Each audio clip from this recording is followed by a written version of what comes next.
Paralives has finally arrived in early access, and even though it is a game many have been following for years, in practice there are still several nuances that are not immediately clear. After spending some time and trial and error, I discovered a few things that were quite helpful and significantly changed my gameplay. So in this video, I have selected 10 tips that I consider advanced and that can make your experience much smoother from the start. I'm Mary, and the video is starting now. One of the things that caught my attention in Paralives right away is the substantial freedom to shape the game before it truly begins. The custom narrator is not just a hidden menu detail, it effectively defines the type of experience you will have. Honestly, ignoring this means missing out on one of the game's most powerful tools. I find it useful to adjust the day length early on, as this fundamentally alters the gameplay pacing. If the day is too short, you spend your time rushing and barely have time to develop your characters. Conversely, increasing this duration allows for a more relaxed pace, providing room to establish routines, build relationships, and manage time more effectively. It is a simple adjustment that shifts the entire experience. Another area I find interesting to tweak is pregnancy and the chances of twins or triplets. This is not merely an aesthetic or narrative detail, it directly impacts the chaos, or organization, within your household. If you increase these odds, be prepared for more intense family management. At the same time, this can lead to more unpredictable and varied stories. Ultimately, the custom narrator demonstrates that Paralives does not impose a single way to play. It provides total control to define the pacing, the level of challenge, and the type of story you wish to experience. To me, this is the best way to start. Pause before playing and consider, how do I want this life to function? Because the answer significantly changes the game.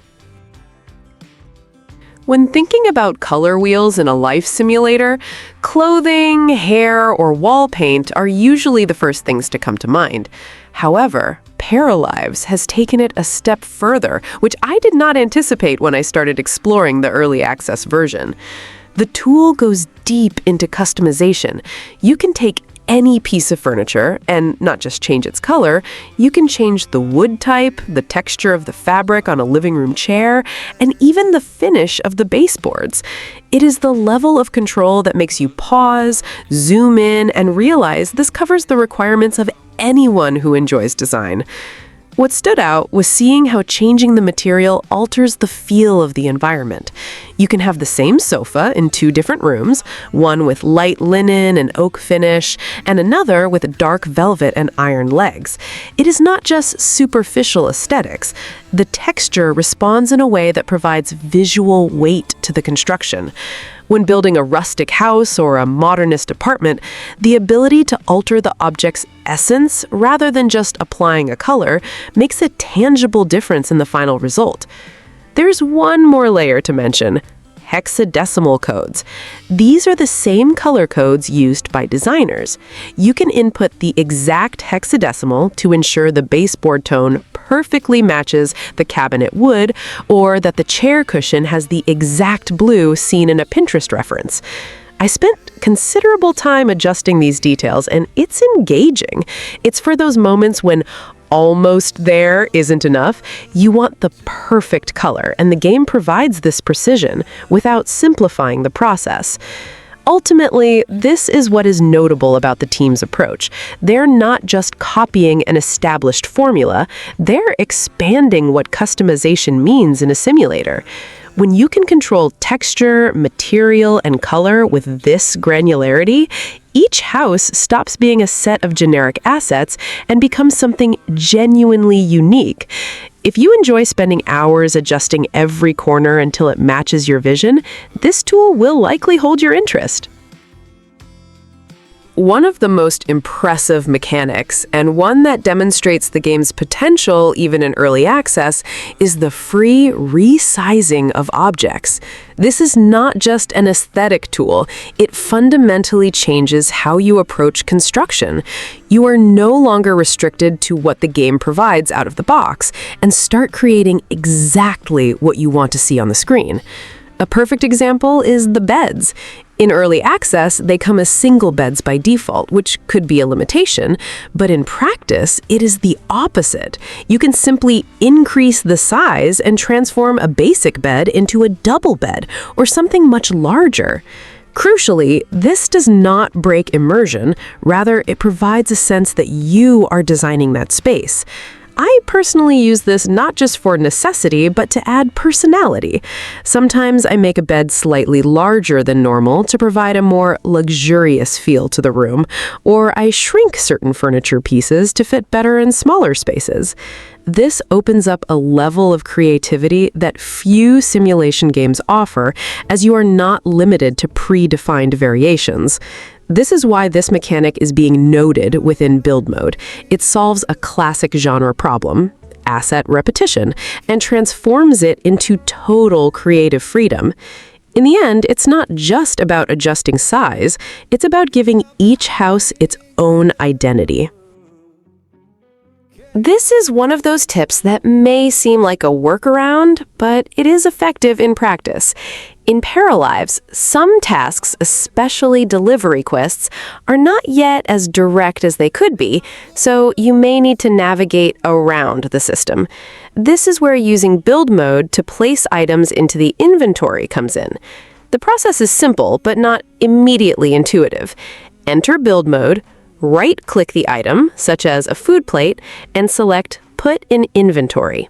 Now, you can carry that item to another lot and complete the task. Without this, you might remain stuck trying to click on the object in normal mode with no result. This reflects the current state of early access. The game has functioning systems, but not everything is fully integrated yet. Consequently, the community discovers these clever workarounds that become part of the experience, at least for the time being. To be direct, if you intend to do delivery quests, incorporate this into your gameplay style from the start. It is currently the most reliable method. It might seem strange at first, but once you get used to it, it becomes automatic and avoids significant frustration. Do you know that feeling of opening the map of Bellino for the first time and thinking, this city is huge? I also felt the urge to run around exploring every corner on foot. However, I soon discovered that this is an inefficient use of time. Your para has tasks to do: work, friendships, hobbies, and the in-game clock does not wait.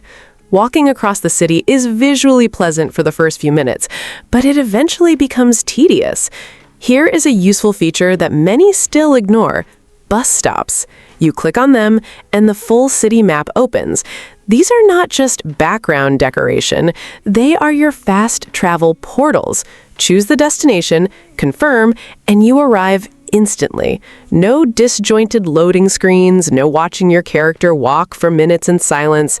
It is the type of thing that seems obvious, but when immersed in the game, you may forget the option exists and end up doing everything manually. What I learned after several hours of playing is that this system changes how you plan your para's day. Before, I avoided commitments far from home because the travel time was inconvenient. Now, I schedule meetings in other neighborhoods, visit the rare item shop on the other side of the map, return home to rest, and still have time for hobbies. The bus keeps the gameplay pace fluid without breaking immersion. My sincere recommendation: as soon as you find the first bus stop, take a second to study the map. Memorize where the main points of interest are in relation to the stops. Once you incorporate it into your routine, you will not feel the need to cross Bellino on foot by obligation. Use public transport, save actual time, and spend those extra hours doing what matters: living your Paris life. Amidst the routine of caring for the house and characters, the game provides small moments of curiosity regarding the map. You eventually find yourself wandering around just to see what can be found hidden. Keep an eye out primarily for patches of disturbed soil, as that is where things occur. When you dig, you may find collectible items that do not appear obviously in the game. It is not a guaranteed outcome, but that makes it more interesting, as there is always the expectation of finding something rare. On the beach, it is also worth paying attention. Sometimes boxes or objects appear that seem like background scenery, but actually hide important items. I enjoy exploring these places without rushing, incorporating this into the character's routine as an in-game hobby. These items are not just for decoration. You can take them to the city museum and contribute to the collection, which provides a sense of progress outside your character's daily life. It is a simple mechanic that adds an extra layer of purpose while playing. I have played simulators where a character's personality is basically a checklist of traits marked at the beginning and then forgotten. In Paralives, they abandoned this idea. Personality here is dynamic because your pair's emotions are not just a happy face on the screen. They dictate what they want to do at that exact moment. This makes each day of gameplay feel alive and less predictable than the robotic routine of eating, working, and sleeping. Pay attention to the interface because the wants, short-term desires, do not appear randomly. They change according to your character's current mood. If they are distressed, euphoric, or happy, the list of desires will reflect that. The game presents active options based on how they are feeling, and that is where your choice as a player comes in. Instead of forcing a mechanical agenda, you must read their emotional state and decide what to pursue at that instant. It's almost like having a real conversation before making a decision. Now, here's the part that I found engaging: the chains of desires. When you complete a want aligned with the emotion of the moment, it can trigger a sequence of connected actions. The bonus for completing this chain is significant, not just a minor decorative point. It provides a substantial boost in the pair's development. Ignoring the mood and accepting any random desire is effectively leaving powerful rewards unused.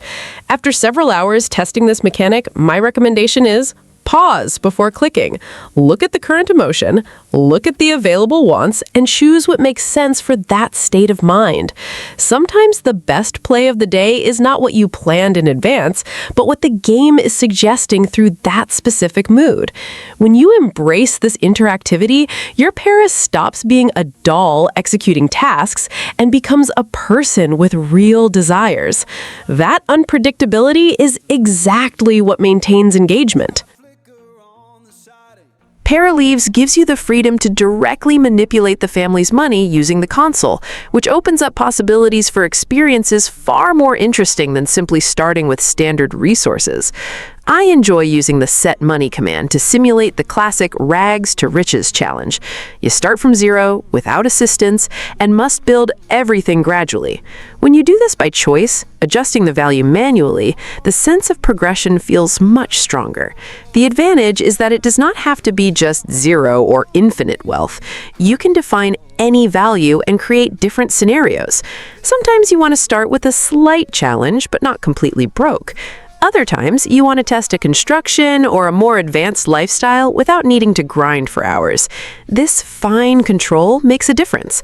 To me, this reinforces what Paralives does well, providing tools for the player to define their own type of fun, whether for a hardcore challenge starting from nothing or to test ideas without limitation. The game provides the control and lets you decide how to play. If there is one thing that distinguishes those who just build from those who create something memorable in Paralives, it is knowing how to work with layers and clutter. The game provides freedom in this regard, and when you start exploring this, the environments stop looking assembled and begin to look like lived-in spaces. The advanced object placement, located within the 3 dots on the object, is your best friend here. With it, you can make fine rotation adjustments, change positioning with much more precision, and even overlap objects in a way that normal mode would not permit. This changes the level of detail you can achieve. I enjoy experimenting with this by stacking decorations and creating more organic compositions, placing books at slight angles, combining small objects on surfaces, or even using curtains and windows in less obvious ways changes the environment. The detail that mirrors can be placed anywhere on the wall opens up even more possibilities for depth and style. Ultimately, well-done clutter is not mess, it is visual narrative. Each object there tells part of the story of that space. When you begin to use these tools with intention, your buildings stop looking generic and gain their own personality, the kind that makes someone look and think, this was thought out. When buying an early access game, there is an inevitable fear that content will run out quickly, and you'll be left looking at the same four walls and default characters until the next update. With Paralives, this did not happen to me, and the main factor is an intelligent decision by their team. Steam Workshop support is integrated from day one of early access. It is not a promise for later. It is not, we will see in the future. You open the game launcher, and the entire community is already working alongside you. I've had experiences attempting to install custom content in simulators, and it is often a nightmare. Exiting the game, searching forums, downloading files, unzipping, placing in the correct folder, and hoping for no conflicts. In Paralives, it is the opposite. The workshop is connected directly within the game launcher, so you browse, click, download, and that's it. Entire houses built by creative people, paras with unique personalities and appearances, and mods that expand the base game, all this enters your game with practical ease. What stood out was seeing how this changes the energy of playing. I could spend hours just seeing what the community had built, downloading a farmhouse that I would never have the patience to make from scratch, or importing a para with an appearance that matched a story I was imagining. And the best part? It works both ways. If you have that beautiful house you built or a character with a specific vibe, you upload it to the workshop directly through the launcher and share it with everyone. It's a real exchange. My sincere advice is, before you start playing seriously, take a peek at the workshop. Even if you enjoy creating everything yourself, it's worth seeing what's available because some things significantly accelerate your fun. And if you're the type who likes to create, upload your projects there. Paralives has arrived in the market with a community ready to provide content, and using this integration from the start of early access makes a difference in preventing your experience from aging quickly. Do not ignore this button in the launcher. It's an open door to infinite gameplay.